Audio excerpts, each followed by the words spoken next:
Olá, hoje vamos debater um livro, um dos mais recentes livros incluídos nesta coleção. O título é O Trabalho Forçado, das economias de plantação às cadeias de valor moderno. Para percebermos um bocadinho a dimensão do fenómeno, convém se calhar falar de alguns números. Em 2021, segundo a Organização Internacional do Trabalho, havia cerca de 49,6 milhões de pessoas em situação de escravatura moderna. Um conceito que agrupa o trabalho forçado e situações análogas como a escravatura, o tráfico de seres humanos e os casamentos forçados. Posto de outra forma, trata-se de uma em cada 150 pessoas no mundo. Mais um número. Estima-se que o trabalho forçado represente na economia atual cerca de 236 milhões de euros. Ainda mais números. Trata-se de ganhos ilícitos das empresas, correspondendo a rendimento subtraído a trabalhadores, muitos dos quais migrantes, e impostos devidos ao Estado que não são pagos. Os lucros ilícitos deste tipo de exploração cresceram relativamente a 2014, data da publicação da primeira edição do relatório, ou seja, estamos a falar do relatório da Organização Internacional do Trabalho, ou seja, 10 anos antes. Em 2014, o valor estimado dos lucros ilícitos era de 172 mil milhões de dólares, o que significa que o valor já referido, de 236 mil milhões de dólares, registado em 2024, resultou de um aumento de mais de 64 mil milhões de dólares. Estamos a falar de muitos milhões, estamos a falar de muitas pessoas e temos aqui para nos ajudar a entender um bocadinho este fenómeno do trabalho forçado a nível global, a Maria Manuela Leitão Marques. É professora, catedrática, jubilada da Faculdade de Economia da Universidade de Coimbra, foi Ministra da Presidência e da Modernização Administrativa entre 2015 e 2019 e deputada ao Parlamento Europeu entre 19 e 24, onde exerceu funções de Vice-Presidência da Comissão do Mercado Interno e Proteção dos Consumidores, tendo sido também correlatora do Regulamento Europeu que proíbe os produtos feitos com trabalho forçado. É autora de diversos livros nas áreas da regulação económica e da modernização administrativa e outras publicações em revistas nacionais e internacionais.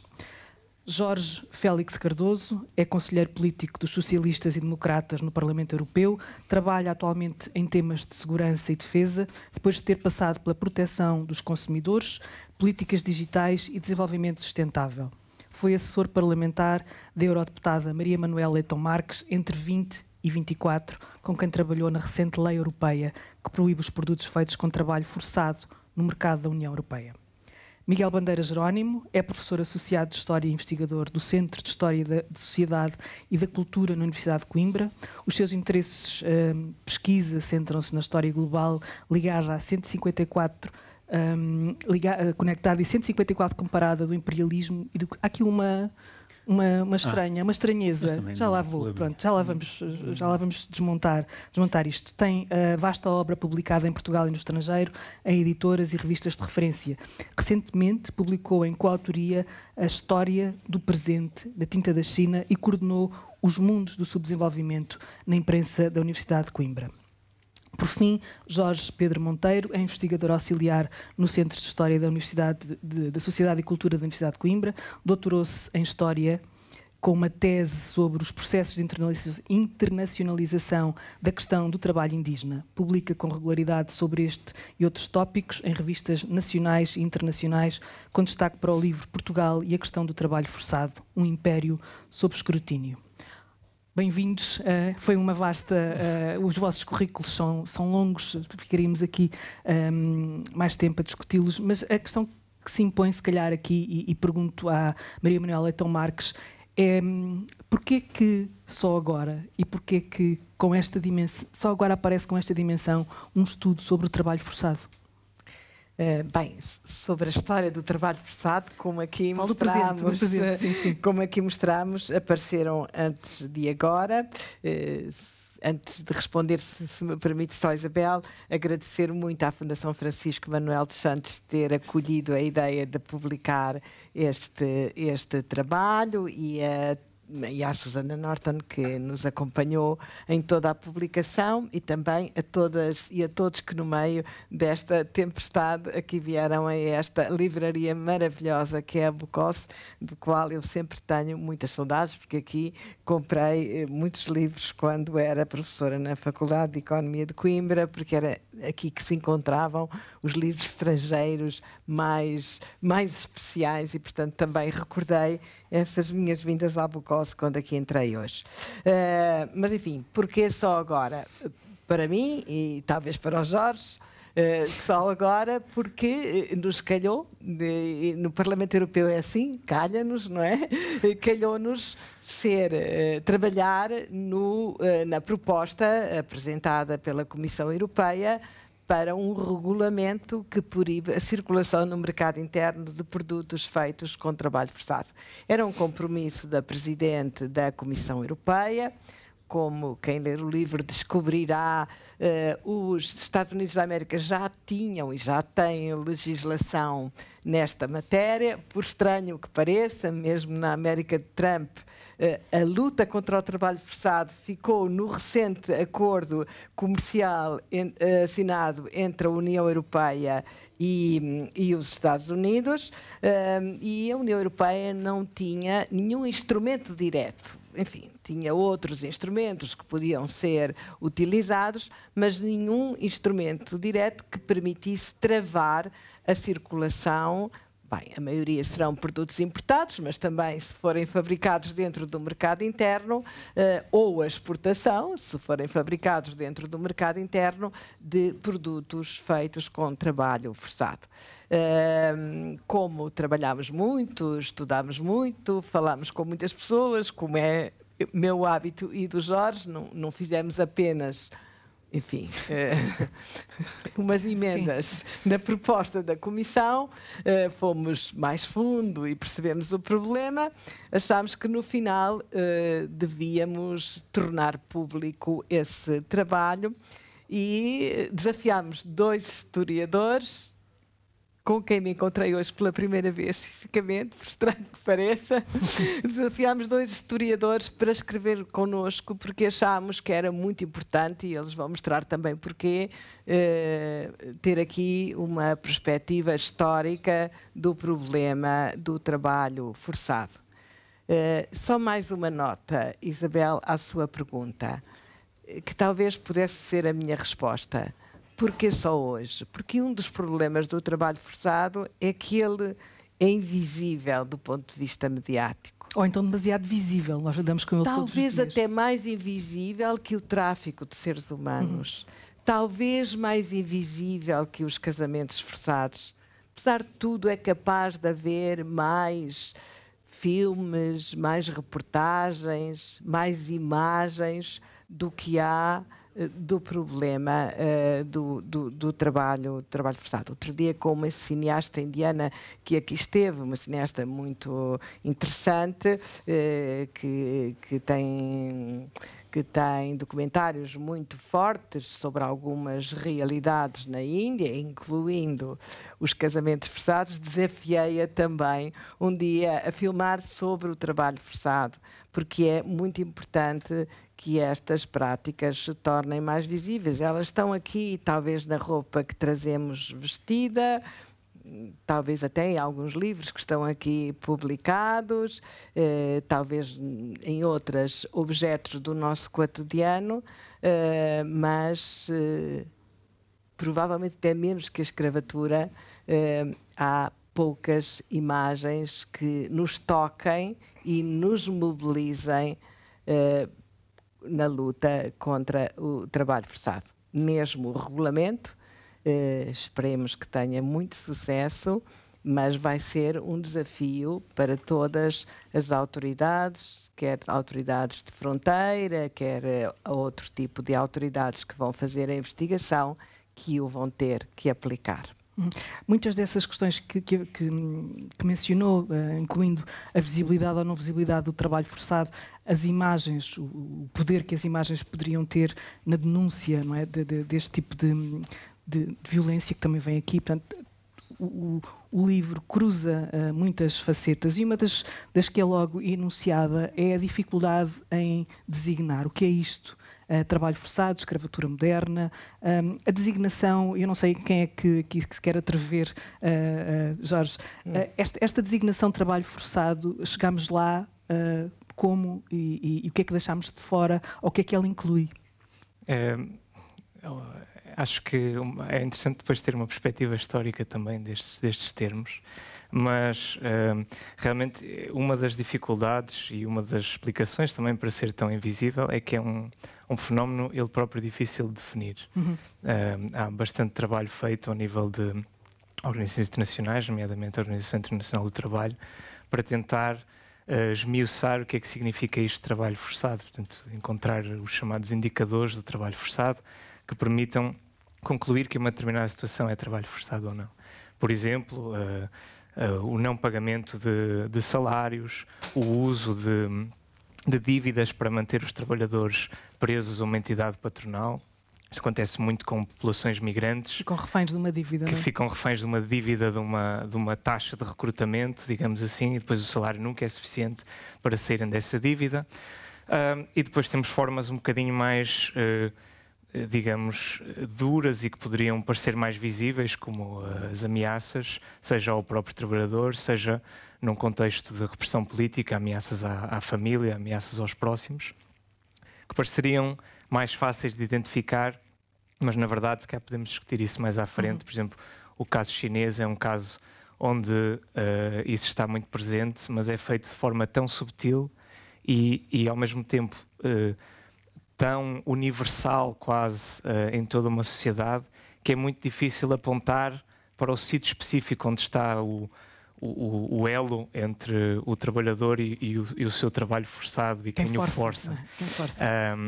Portanto, isto é realmente um fenómeno difícil de definir. Um dos grandes desafios tem sido este trabalho, quer do lado das imagens para motivar o combate, quer de um ponto de vista de uma definição legal, porque, claro, por exemplo, referindo-nos outra vez ao regulamento europeu, é preciso alguma fineza jurídica para pôr estes termos numa lei que depois tem que ser utilizada por autoridades competentes que vão investigar, vão ter que fazer prova de uma situação de trabalho forçado. Como é que se faz cumprir a lei, não é? E depois há empresas que vão ser condenadas, no caso do regulamento, não necessariamente por executarem trabalho forçado, mas por fazerem entrar ou fazerem estar presente um produto feito com trabalho forçado. Portanto, tudo isso requer prova, tudo isso tem consequências económicas grandes, como aqueles números do início mostraram bem, e portanto é uma dimensão que ainda evolui. Depois há também a questão do trabalho forçado privado versus estatal,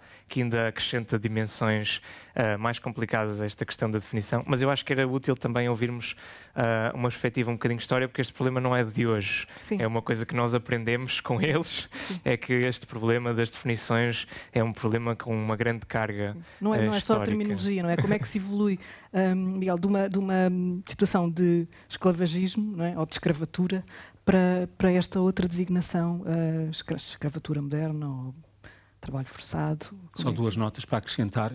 Boa tarde, muito obrigado por estarem presentes. A primeira nota, eu diria que, como em quase todos os problemas sociais, o que está em causa, primeiro que tudo, é sempre uma luta, uma enorme disputa pela definição de que problema é, a quem afeta, quem determina que problema é, quais são as suas consequências, e segundo, como é que podemos partir dessa definição para criar instrumentos que favoreçam ou resolvam ou procurem minimizar os efeitos desse mesmo problema. E a história do trabalho forçado tem sido muito essa. Quem define o que é, quais são os limites, os fundamentos, a natureza, o que é que nós podemos fazer para de facto o encontrar, o identificar, o minimizar, o legalizar, o moralizar e por aí adiante.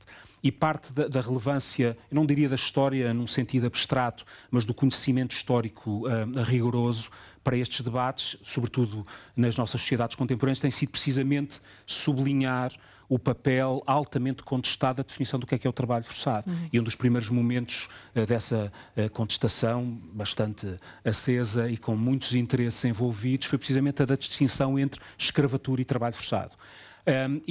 Essa definição, se por um lado foi útil para perceber um e o outro fenómeno, foi também muito útil para ir normalizando o trabalho forçado por oposição à escravatura. Eu tinha muitas coisas para dizer, mas vou só acrescentar o segundo ponto. É que, de facto, nem sempre um enorme esforço de conceptualização destes fenómenos é útil de um ponto de vista político, é útil de um ponto de vista social, é útil de um ponto de vista, se quisermos, do desejado progressismo, do desejado progresso coletivo. Porque muitas das vezes esta obsessão de definição, seja por oposição a outras realidades, seja por encontrar, digamos assim, um consenso coletivo sobre essa mesma prática, acaba sempre por esconder práticas muito fugidias, como esta, que acabam por ser ou colocadas noutras definições ou não definidas no interior da definição que nós assumimos legalmente como sendo a mais útil. Exatamente.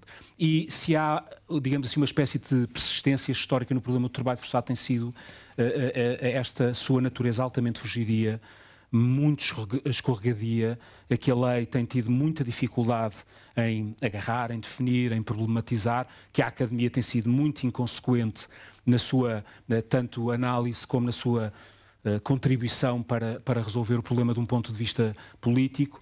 E, portanto, não estou certo, por vezes, que esta enorme opção que nós temos em definir conceptualmente certos problemas sociais, em certas circunstâncias, não me entendam mal, seja útil.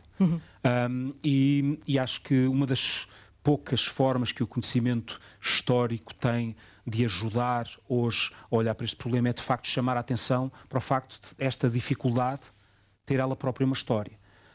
Não é nova, não é certamente original, os problemas que a Maria Manuela e o Jorge e muitos outros têm enfrentado, muitos enfrentaram ao longo de décadas e infelizmente temo, não quero começar já a minha intervenção com uma nota muito pouco otimista, mas temo que continuemos a enfrentar estes desafios que não são meramente conceptuais, mas que se tornam imediatamente políticos. Sim, só para antes de passar a palavra, tem uma história, muito sucintamente, que história é essa?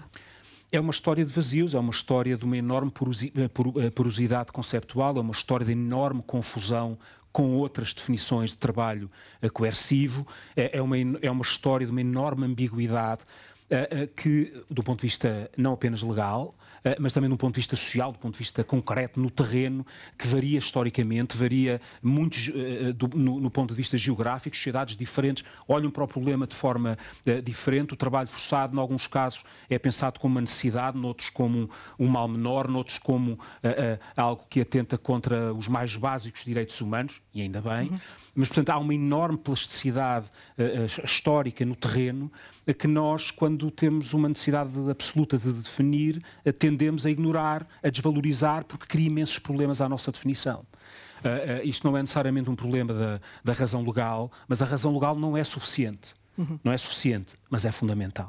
Podemos desenvolver isso mais adiante. Se permitem entrar na conversa, só dizer uma coisa, antes de mais, agradecer a todos que estão presentes, mas fazer aqui um agradecimento especial à Maria Manuel, que foi a pessoa que teve a ideia deste livro e que nos convidou a nós, historiadores, para procurarmos dar um contributo. E eu devo saudar isto não só por ser testemunho de uma energia que acho que todos aqui reconhecem à Maria Manuel, mas também algo que é muitas vezes raro quando estamos a discutir assuntos importantes na contemporaneidade, que é procurar perceber que esses assuntos têm uma história de debate, têm uma história complexa, não é fácil. E não são todos os políticos, não são todos os cientistas sociais, não são todos os académicos de outras disciplinas que têm essa sensibilidade, e eu também queria agradecer e não queria deixar de fazer este registro aqui. Só dizer em relação a isso que a questão que estamos aqui a debater sobre a definição de trabalho forçado, que ainda hoje opera e é operacional, foi definida em 1930. É uma definição de trabalho forçado que é constituída num momento em que não há por objetivo ilegalizar totalmente o trabalho forçado, mas regular as suas formas. E regular a escravatura. E, ao mesmo tempo, regular e abolir a escravatura.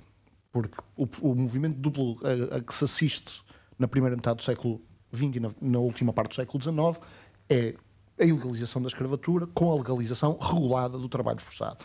O que nós nos devemos... Isso parece um grande paradoxo, ou ambivalência. Não necessariamente, mas por isso é que é importante o estudo histórico, porque é precisamente situando essa codificação legal no contexto histórico preciso que nós percebemos que o que é um paradoxo hoje não era necessariamente na altura. O que é importante, e eu queria aqui reter, mais do que fazer aqui uma grande denúncia de que a concepção de trabalho forçado que temos é tributária de um período de apogeu imperial, é que, apesar dessas circunstâncias, é a definição que nós continuamos a utilizar. Porque, e acho que é importante chamar a atenção para isto, todas estas definições legais, visões muito manicaístas olharão para as definições legais como todas poderosas ou como absolutamente inúteis, uma visão mais que dê outra espessura à história, consegue compreender a dificuldade de produzir definições legais que tornem mais eficaz este combate.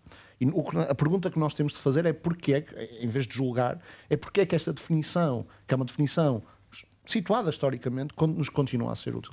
E eu acho que a resposta a essa questão não está longe de outras questões que foram abordadas aqui. Desde logo, a herança de uma linguagem de denúncia do trabalho forçado que é altamente tributária da escravatura e que, ao mesmo tempo, um problema que se colocava no final do século XIX ou durante todo o século XIX com a abolição da escravatura, com o objetivo de regular e depois abolir o trabalho forçado e que se coloca hoje, que é como é que se faz prova do trabalho forçado. Sim. E isso remete precisamente para a dificuldade de estabelecer uma imagem poderosa como é a da escravatura. O trabalho forçado a vários níveis é muito mais fugidio e até por isso a sua definição tem muito mais alçapões e muito mais exceções legais. Mas a história nesse aspecto é particularmente importante, não só porque nos chama a atenção para o contexto histórico de produção de uma norma, mas para as dificuldades que fomos identificando ao longo da história. E isso ajuda a explicar mudança, mas também continuidade. E a continuidade aqui é da definição de trabalho forçado. Uma questão que aparece aqui e que basta ver os números é que esta história do trabalho forçado e a história do trabalho forçado remete para a história da desigualdade social, não é? E tendo em conta, numa leitura muito ligeira destes números, ele vem aumentar. Ou seja, há um aumento do número de pessoas, não só que está neste tipo de trabalho, como do valor que esse trabalho produz. Quem é que quer pegar neste tema? Nunca sabemos sempre se é um aumento, se é denúncia, não é? É como a violência doméstica. Nunca sabemos se é um aumento, se é uma investigação mais apurada que tornou visíveis realidades ou que contabilizou realidades que antes estavam mais escondidas. Mas, na verdade, os números não mostram uma diminuição. E se me permite, Isabel, gostava de aqui acrescentar uma outra vertente polémica também, mas que acho que também está no livro, claramente. É claro que podemos ver toda a tradição europeia de combate ao trabalho forçado nos acordos de comércio internacional, que vem numa tradição de defesa de direitos humanos. Mas quando me perguntam, então e agora, num acordo comercial, nesta discussão tarifária entre a União Europeia e os Estados Unidos, como explica que esta questão do trabalho forçado podia lá ficar, mas não tão visível, fique desta forma visível? É que há aqui uma outra vertente que este regulamento também valorizou, que é a proteção do mercado europeu e, no caso da lei americana, do mercado americano, de concorrência desleal. E esta proteção contra produtos fabricados onde direitos básicos de quem os fabrica não são respeitados é também, e deve ser vista pelas empresas, ou seja, nós quando explicamos este regulamento na Comissão do Mercado Interno, repare, na Comissão do Mercado Interno, explicamos também como uma proteção do mercado interno para os nossos trabalhadores, ou seja, cujos direitos também são afetados quando aqui temos produtos que são fabricados por pessoas que não têm direitos, não é? E explicámos também para as nossas empresas que veem, que concorrem com produtos fabricados sem respeitar as condições que elas têm que respeitar quando os fabricam dentro do mercado interno. E eu creio que esta vertente de proteção também esteve por detrás deste regulamento e nós sempre, Jorge, sempre assumimos claramente e até, digamos assim, foi um poderoso instrumento para conseguir no final o acordo necessário à aprovação do regulamento, que foi aprovado com uma maioria muito confortável. Quais foram, desculpe interromper, quais foram as maiores resistências à aprovação deste acordo? Há sempre uma resistência porque se pensa que isto constitui foi um encargo para as empresas. E o argumento é o mesmo que se usava no século passado. É muito difícil de provar. Não vamos. Isto é muito difícil de aplicar. Como é muito difícil de investigar, então o melhor é não fazer nada. Bem, eu acho que as empresas, e hoje até, como nós também referimos, há formas de usar inteligência artificial e blockchain, as tecnologias mais de topo, para rastrear as cadeias de abastecimento, para saber de onde é que vêm os produtos que eu uso na produção do produto final ou que eu comercializo. Portanto, as empresas também têm que fazer aqui um esforço de responsabilização sobre as suas cadeias de abastecimento. E com isso, fazendo ou obrigando certas empresas a esse esforço, estamos a proteger outras empresas estabelecidas dentro do mercado interno e os seus trabalhadores. Posso juntar aqui mais uma contribuição da parte da história, o que é muito antigo, porque esta reunião entre o imperativo humanitário e o cálculo económico esteve presente e explica muito, por exemplo, o movimento abolicionista. Há trabalhos magníficos que mostram que todo o movimento abolicionista esteve claramente, no mundo anglo-saxónico, esteve claramente marcado a uma reunião entre o cálculo económico, a vantagem comparativa, o trabalho forçado precisamente diminuía o peso do trabalho e, portanto, permitia uma série de competidores em vários mercados apresentar produtos mais baratos e, no caso concreto do Reino Unido, já em plena industrialização, esse custo era um custo que já estava, ainda que de formas muito duvidosas, por vezes, mas associadas a um salário. Portanto, essa lógica de reunião entre um imperativo humanitário e um cálculo económico é muito antiga e deve ser valorizada um bocado o que seja necessário, não é? O que for necessário para fazer alguma coisa é bem-vindo. E o mesmo sucedeu com o trabalho forçado.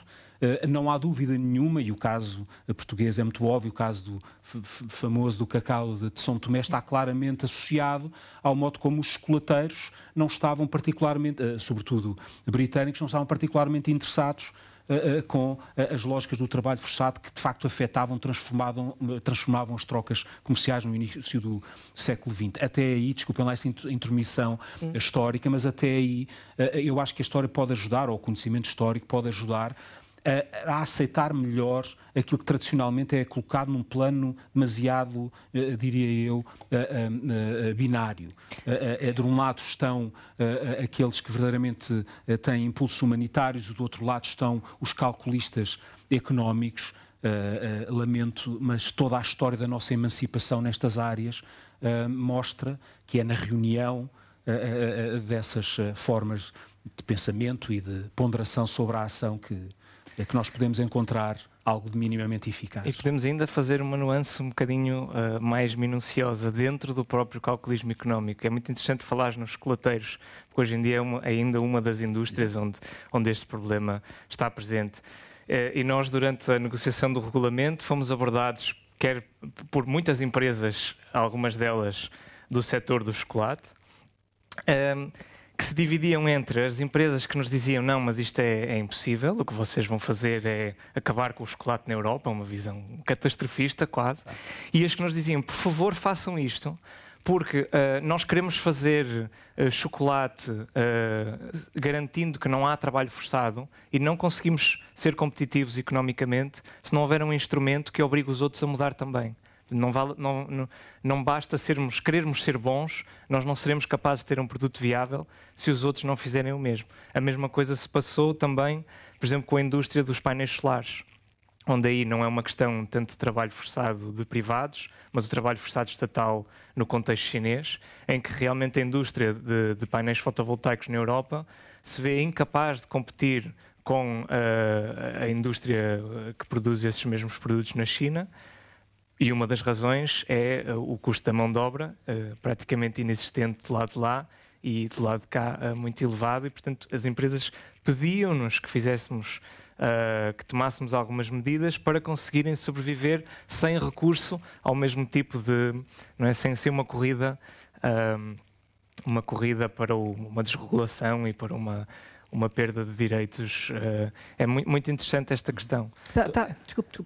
para não destoar, então, fazendo assim estas rondas de quadros, dizer que nós temos insistido na questão das continuidades, mas também há aqui questões importantes de mudança. E uma delas tem a ver com a redefinição não só das estruturas políticas à escala global, mas das suas próprias sociedades.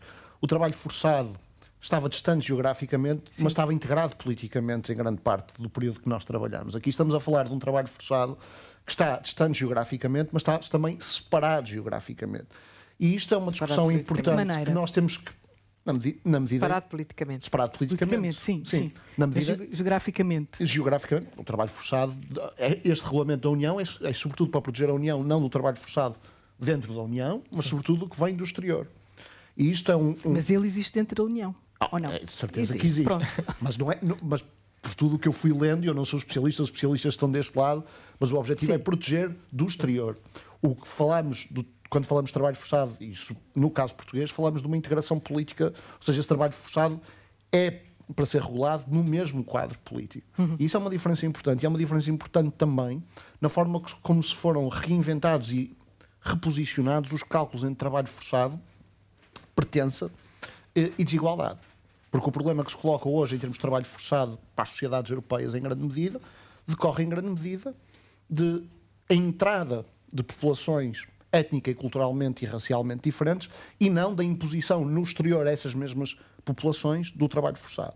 Portanto, é importante pensarmos nas continuidades, mas é importante pensarmos nas rupturas, porque essas rupturas também têm impacto na forma como regulamos o trabalho forçado. Muda muito. Queremos combater o trabalho forçado fora da nossa jurisdição soberana ou dentro da nossa jurisdição soberana, mesmo que separado geograficamente. E eu aqui estou a fazer um bocado de advogado-diabo. A importância do passado não é apenas para identificar continuidades, é para nos obrigar a pensar também sobre rupturas e novos desafios que essas rupturas colocam. Sim, uma das questões que o Jorge mencionou, e se calhar também pode aqui continuar a falar, que tem a ver com... neste momento, e segundo o estudo que está aqui, a maior percentagem de trabalho forçado acontece em contexto privado, mas existe em contexto estatal. Isso, o que é que traz de novo? E o que é que implica quando se trata quando é a União Europeia a lidar com Estados, e que sensibilidades é que estão aqui incluídas, não é?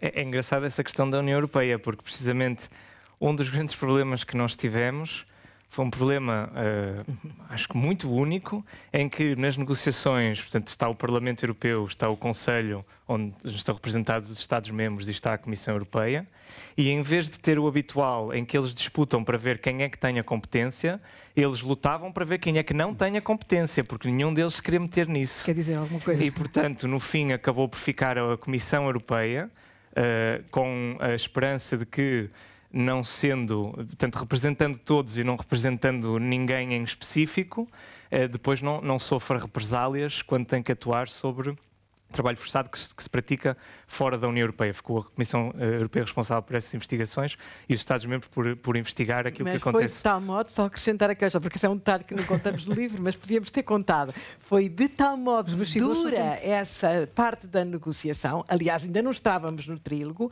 e a Comissão organizou um lobby junto dos deputados dos grupos parlamentares, dos relatores também, mas connosco já sabia que não tinha muito sucesso, mas foi junto dos outros grupos parlamentares fazer lobby para que a competência não fosse da Comissão Europeia. E para nós era um ponto crucial, porque se não fosse a Comissão Europeia a enfrentar a investigação em outros lados, não seria com certeza nenhum Estado-membro capaz de o fazer. É mais ou menos como no digital. Se não fosse, não sei se está aqui a Filipe, se não for a Comissão Europeia a enfrentar a Google, não vai ser ou a Google, ou a Microsoft, ou a Apple, ou outra, não serão os Estados-membros a conseguir fazê-lo de perto. E, portanto, a nossa luta era deixar a competência na Comissão Europeia. A Comissão Europeia ameaçou usar uma disposição do tratado, lembras que até fomos ver se existia ou não, de retirar a proposta, porque a iniciativa é sempre da Comissão Europeia, não é? Portanto, o Parlamento discute, mas a iniciativa legislativa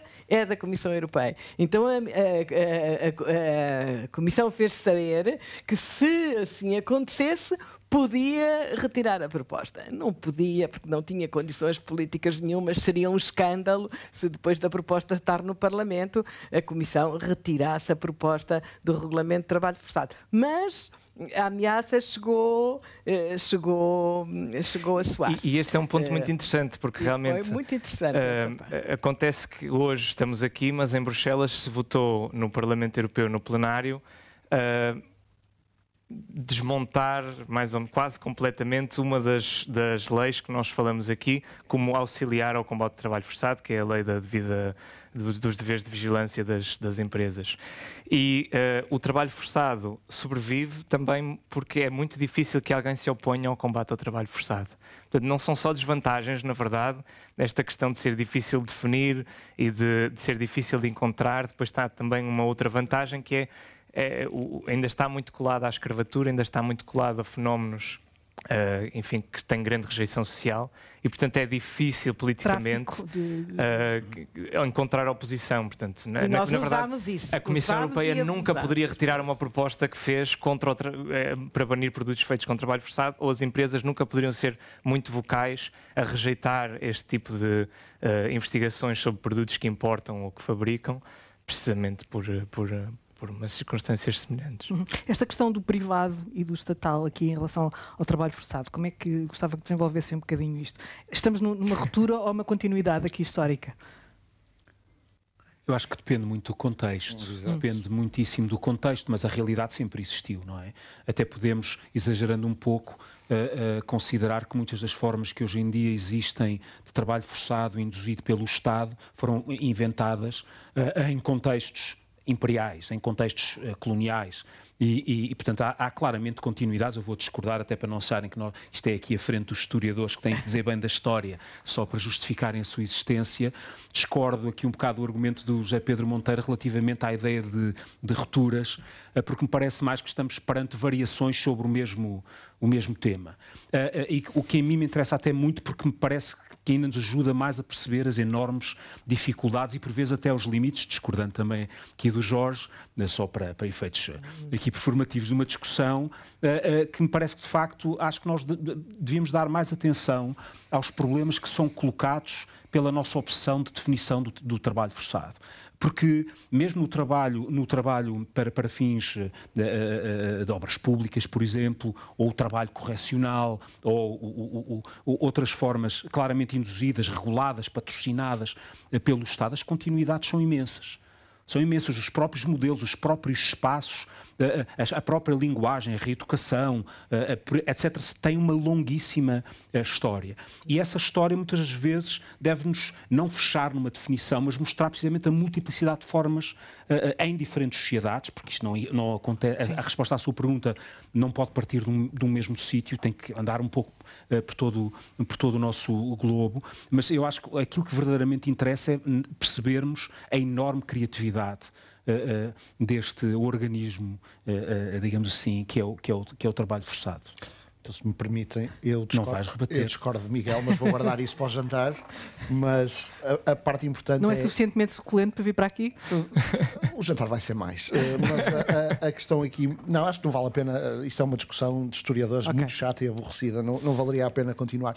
Acho que há um aspecto importante que é, mais uma vez... E aqui, de acordo com o Miguel, nós continuamos presos à definição, porque a lei obriga a que haja uma definição clara do que é privado e do que é estatal. Na verdade, por exemplo, se formos olhar para a história de Portugal e do seu império no século XX, nós vemos uma história bastante mais complicada. O Estado impõe o dever moral e legal de trabalhar, mas não o codifica. E deixa até vários alçapões legais em relação ao que é isso do dever legal e moral de trabalhar. Como é que ele se aplica? A lei do trabalho indígena, ou o Código de Trabalho dos Indígenas, proíbe o recrutamento para fins privados, mas autoriza as autoridades, passo a redundância, a obrigarem o indígena a cumprir o seu dever de trabalho. E esse dever de trabalho tanto pode ser feito para fins privados como para fins públicos. Ou seja, a própria lei, que supostamente distingue entre privado e público, na verdade cria estímulos que são contraditórios, que podem favorecer o trabalho forçado para fins públicos. Outro exemplo, e termino com isto, que é a definição de trabalho forçado permite exceções, por exemplo, quando se diz respeito a trabalho cívico para os interesses comuns da população. E aí falamos de? E é trabalho forçado, mas é excluída a definição de trabalho forçado. Sim, mas dê exemplos práticos. Construção de obras públicas. Infraestruturas de comunicação. Imaginem que a obra pública é feita por uma companhia colonial privada, continua a ser no interesse da população e continua a ser trabalho cívico. As distinções que nós queremos todas, e uma razão jurídica quase sempre a estabelece de forma muito clara, a realidade histórica destrói muito rapidamente com qualquer visita ao arquivo. Há demasiadas zonas cinzentas e os próprios atores históricos usam essas zonas sombrias.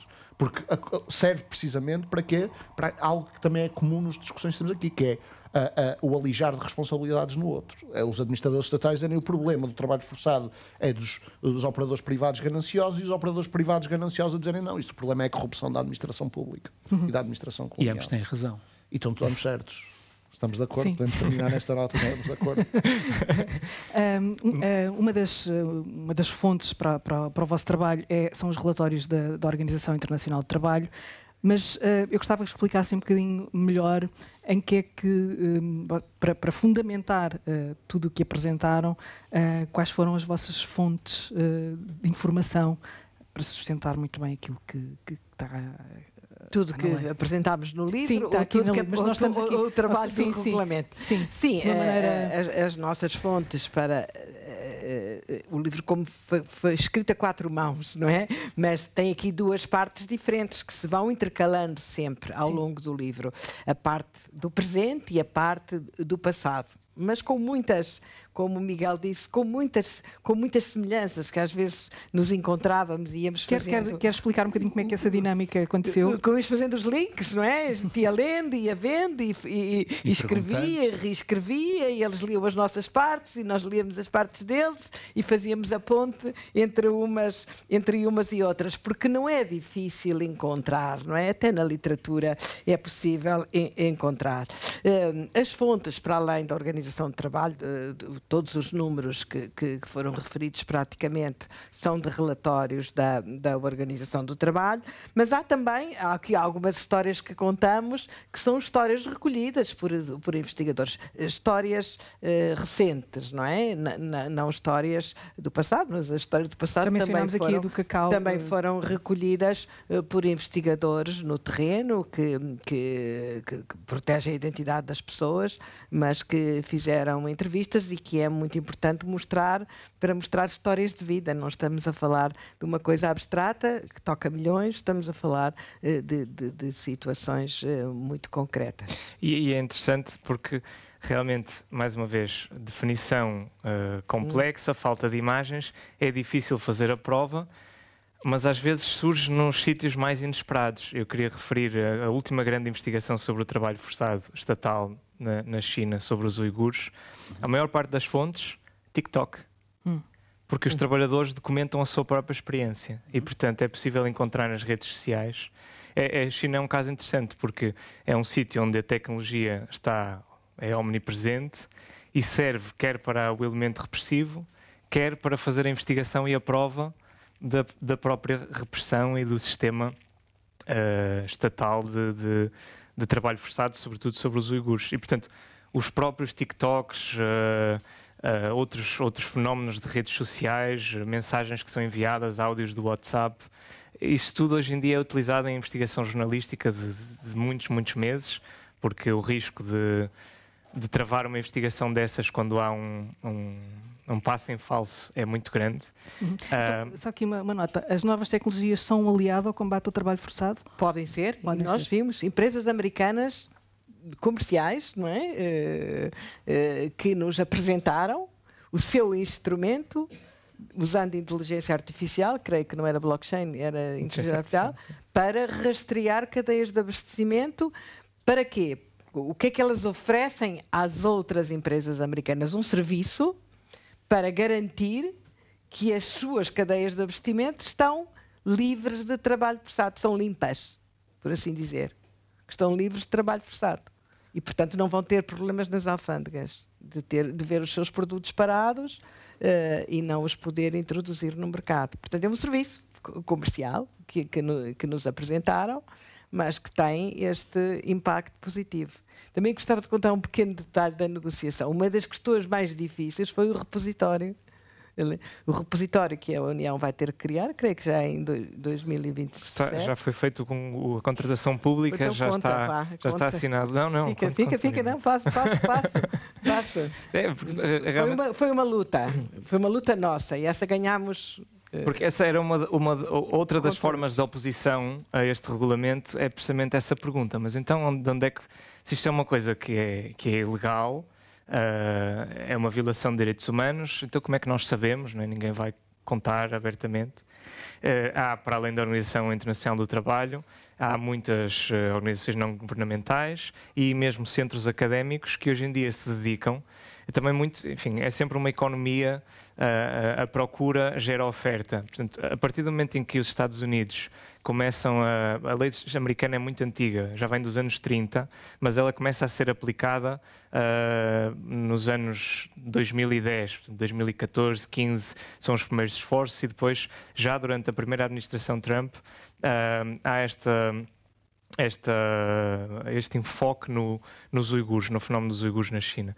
E a partir do momento em que eles criam um mecanismo, que é sobretudo um mecanismo alfandegário, identificar que num contentor vem um carregamento com produtos de uma determinada empresa que se sabe que faz trabalho forçado, depois há uma grande procura por alguém que preste este serviço, seja uma empresa que faz com inteligência artificial análise de relatórios e contas e de notícias em jornais locais na China e etc. Traduz tudo e põe isso numa espécie de mapas que vão traçando as cadeias de abastecimento, seja um trabalho um bocadinho mais académico, mais clássico, que vai tentando demonstrar que há a presença de determinados indicadores de trabalho forçado em certas empresas, ou às vezes não é possível, mas em certas regiões. Portanto, aquele produto naquela região, há evidência de que há um ecossistema inteiro de trabalho forçado. E então isto tem que vir num relatório e depois é posto numa base de dados. E, portanto, para fechar o meu raciocínio, uma das grandes objeções era realmente esta informação, será que é fidedigna, será que não é? Será que isto vai ser usado para atacar determinadas empresas e pô-las sob investigação enfim, e causar... Sim, porque no mundo da desinformação, imagino que aí também seja preciso... claro, quer dizer, a concorrência entre empresas faz-se de várias formas, algumas mais leais do que outras, não é?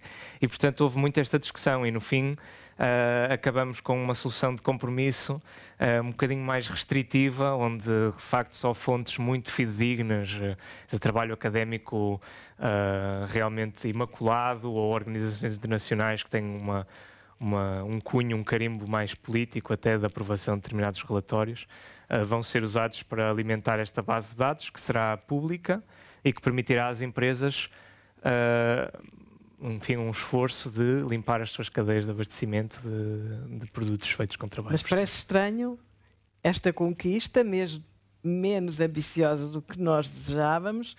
Foi muito difícil de obter. Mesmo. Foi mesmo uma conquista, muito difícil de obter. Portanto, mais uma vez, vamos proibir, mas depois não criamos os instrumentos que tornam visível e que também permitem às empresas que preservam a sua reputação, porque o grande efeito também que se espera deste regulamento, primeiro espera-se um efeito de contaminação, chamado efeito Bruxelas, que contamina outras economias, porque isto também já aconteceu com outras regulamentações europeias, e depois espera-se também um efeito preventivo, não é? Porque acho que começa a ser pouco reputacional uma empresa saber que os produtos que fabrica ou que coloca no mercado são feitos com trabalho forçado. E tornar isso visível pode dissuadir e desviar e refazer as cadeias de abastecimento. Só antes de passar aqui à história, e se calhar a história depois pode entrar aqui nesta conversa, isto vem no livro, de alguma maneira, mas... tentar trabalhar aqui quais são os setores da atividade onde o trabalho forçado é mais visível, segundo as vossas provas. Bom, nós contamos, enfim, quem quiser mesmo o detalhe duro, o qualquer bichinho pode fazer no livro, e depois no livro encontrar muitas fontes enfim, estudos de referência. Sim. Mas isso varia um pouco de acordo com as indústrias. Com as formas de trabalho forçado, perdão, é o que eu queria dizer. Se estivermos a falar de trabalho forçado estatal, estamos a falar de um contexto mais agrícola, Estamos a falar do que era o algodão no Turcomenistão, para não usar sempre a China, ou no caso chinês, o tomate, também o algodão. Se estivermos a falar de um lado mais privado, estamos a falar muito dos têxteis, estamos a falar muito de todas estas matérias-primas que são recolhidas muito lá longe e depois, normalmente, o mercado está feito de uma forma em que há alguém que compra as matérias-primas vindas de todo lado, as mistura e depois vende. E isso é um grande descansar da consciência de muita empresa que está jusante, porque pode dizer, eu nem sequer consigo saber de onde vem o meu produto, a minha matéria-prima. Estamos a falar do cacau, mas estamos a falar também do óleo de palma, o café, alguma madeira, não é? A desflorestação está muito associada também a isto. Portanto, enfim, infelizmente há muitas indústrias que podíamos referir. Mas olha que é possível saber. Até há indústrias portuguesas muito responsáveis que conseguem rastrear o fio que usam. E nós até damos um exemplo dentro do livro, para não dizer que falamos só de situações tristes, falamos também de meios como é possível ser responsável. E fazem isto antes do regulamento ser obrigatório, antes da diretiva da devida diligência ter sido aprovada. Há empresas portuguesas responsáveis que conseguem rastrear, que têm o chamado fio inteligente, por assim dizer. Sim, o que se percebe do livro, de uma leitura primeira ao livro, é o caráter global deste fenómeno, tentacular também, há aqui muitas coisas a funcionar em rede, e o que permite também aquilo que o Jorge disse, que é as pessoas, de alguma maneira, lavarem as mãos em relação à sua parte, depois deixar as coisas correrem. Do ponto de vista de quem é legislador e quem tem que fazer cumprir a lei, como é que, perante esta espécie de não sei, isto é tão complexo e está tão disseminado, como é que se aplica a lei, se faz aplicar a lei nestes casos? Devíamos ter convidado a Comissão. Pois, isso vai ser um esforço muito grande de ter equipas, neste caso, conheço mais ou menos o que se está a passar na Comissão Europeia. Eles estão a montar esta base de dados e estão a criar equipas que vão estar responsáveis por... portanto, o regulamento prevê mecanismos de denúncia também, que podem depois ser investigadas, ou com base na informação existente e sempre adotando uma abordagem de risco, portanto, tentando atacar onde o problema é maior, seja em termos de número de trabalhadores, seja em termos de valor económico. Tentar começar por aí a fazer, enfim, a bater à porta e a perguntar, mas então as vossas cadeias de abastecimento, de onde é que isso vem? Isso que vocês compraram, de onde é que isso vem? Como é que são tratados os trabalhadores no sítio de onde esses componentes vêm? Será um esforço de muitos anos. Os Estados Unidos fazem isso de uma forma... É engraçado, temos uma visão dos Estados Unidos muito permissiva para o mundo dos negócios, mas na verdade os Estados Unidos são muito duros com as empresas, porque eles atuam primeiro e perguntam depois. As coisas são imediatamente confiscadas nas alfândegas.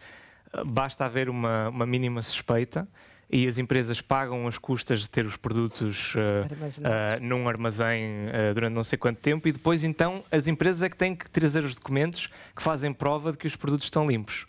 Na Europa, como nós temos algum respeito pelo Estado de Direito e, enfim, por algumas normas fundamentais, não só para indivíduos, mas também para pessoas coletivas, temos um procedimento muito mais equilibrado, de constante diálogo, em que a investigação é possível, mas também há sempre um direito de defesa das empresas e uma inocência até à prova final em contrário. Não fizemos esta inversão de bónus da prova, mas nos Estados Unidos já a fizeram.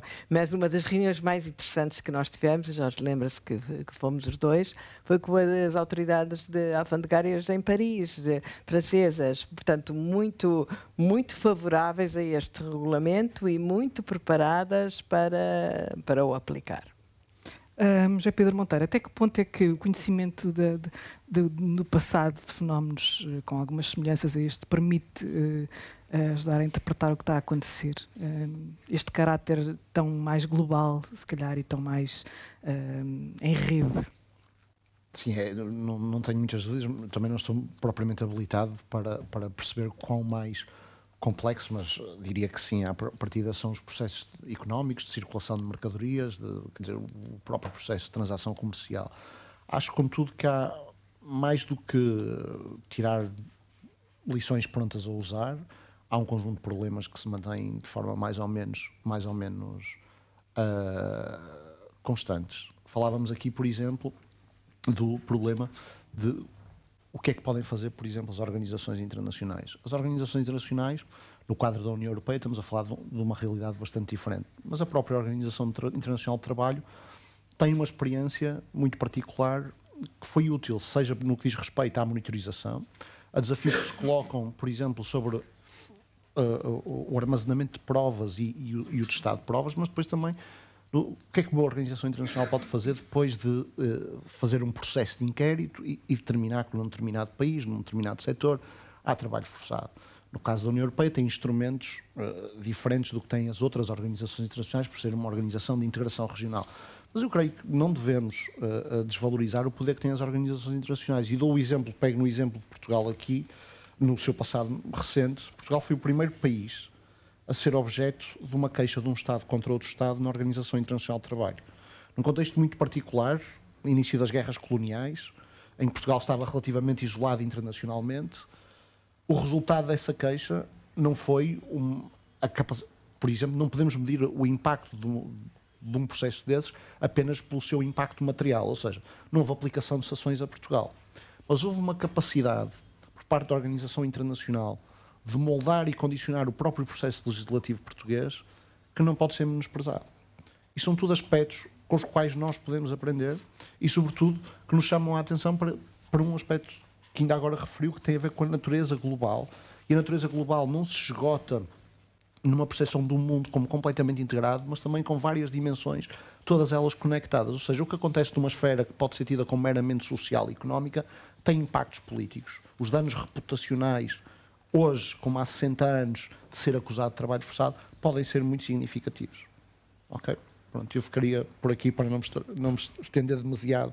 Sim. E se puder juntar 20 segundos, só dizer que ontem, hoje, talvez amanhã, hoje em dia, até a administração Trump, no acordo, enfim, na resolução do conflito comercial com a Indonésia, conseguiu pôr uma norma em que provavelmente a Indonésia será o primeiro país não europeu, não norte-americano, a ter uma lei semelhante à que foi aprovada na União Europeia, existe nos Estados Unidos, precisamente por este tipo de pressão. Agora, falamos não de uma organização internacional, mas, claro, de um colosso global, mas esta capacidade de influenciar, portanto, os processos não são apenas a consequência direta, mas também umas consequências mais indiretas que têm lugar, hoje em dia de forma diferente, mas ainda está bastante presente. Só mais 20 segundos para dizer uma coisa. Estamos muito focados em organizações internacionais, Estados. Há um aspecto fundamental que já era visível, como o Miguel dizia, tanto na abolição da escravatura. A abolição da escravatura, o abolicionismo é o grande movimento humanitário de massas, desde os boicotes de açúcar em Inglaterra, a todas as dinâmicas da sociedade civil que se foram estabelecendo. Isso aconteceu com o cacau escravo, não só com os chocolateiros britânicos, mas com correntes da opinião pública a participar. E eu acho que esse é um aspecto importante quando pensamos em organizações internacionais. As organizações internacionais, e há uma forma pobre, e eu e o Miguel temos trabalhado sobre isso, de as entender, se pensarmos apenas na sua capacidade de aplicar sanções, sejam elas de natureza militar, seja económicas.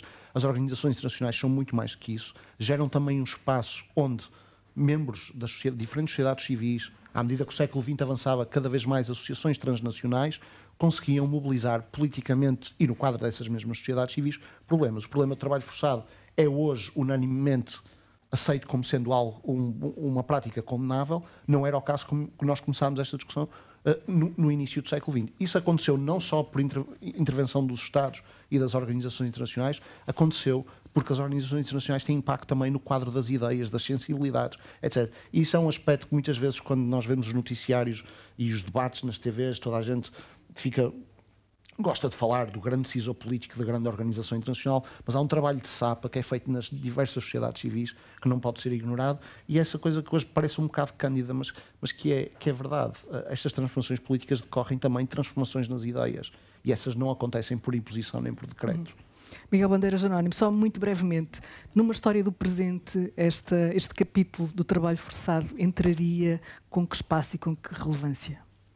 Bem, acho que ao fim deste tempo todo, imenso, não é? Nós continuamos a enfrentar processos que têm uma longa história, cujos efeitos, aliás, não terminaram. Esta divisão entre passado e presente às vezes é muito difícil quando olhamos para fenómenos desta natureza, porque de facto, como tentei dizer aqui, tentámos todos no livro também, há enormes fenómenos que nos estão à porta, que estão no modo como nos apresentamos e tentamos seduzir os outros, etc., que nos empurram não para o presente, mas para um passado bastante às vezes até distante. E eu acho que talvez a melhor forma ainda de responder a essa questão é chamar a atenção para algo que a Maria Manuel referiu há pouco e que eu queria muito, e que acho que é um dos aspectos muito positivos do nosso trabalho, que é a nossa preocupação em ter histórias individuais. E acho que quando nós olhamos para estas histórias, percebemos a recorrência do fenómeno, a enorme plasticidade do fenómeno, a enorme presença social do fenómeno. Um aspecto que nós só tocámos aqui ao de leve, a dimensão étnico-racial deste fenómeno, que é óbvia a vários níveis. E há bocado eu tentava discutir um bocadinho esta, se calhar mal, mas das tensões entre a razão legal, a razão económica, a razão política. Mas eu acho que uma das grandes tensões que nós temos de facto que enfrentar é aquilo que não vemos quando não descemos ao nível do indivíduo. E aquilo que não vemos quando ficamos pelas grandes mapas da inteligência artificial, as grandes mobilidades, as grandes estatísticas, os grandes números. Isso é algo que eu fui aprendendo ao longo destes anos a estudar estas questões, é que cada uma daquelas histórias me ajuda a perceber melhor o fenómeno macro do que grande parte das leis, das estatísticas ou dos grandes testemunhos políticos que a A, B, C ou D tem. Dito isto, acho que para compreendermos o presente é talvez ir às 5 da manhã ali ao Caixo de Dré e talvez percebamos um pouco melhor porque é que trabalho contratado não implica não trabalho forçado. É não fechar os olhos, não é? Já percebemos que aqui é só um princípio de conversa, mais uma vez, num assunto urgente. Agradeço aos 4 e que a conversa continue com efeitos práticos. Obrigado. Muito obrigada.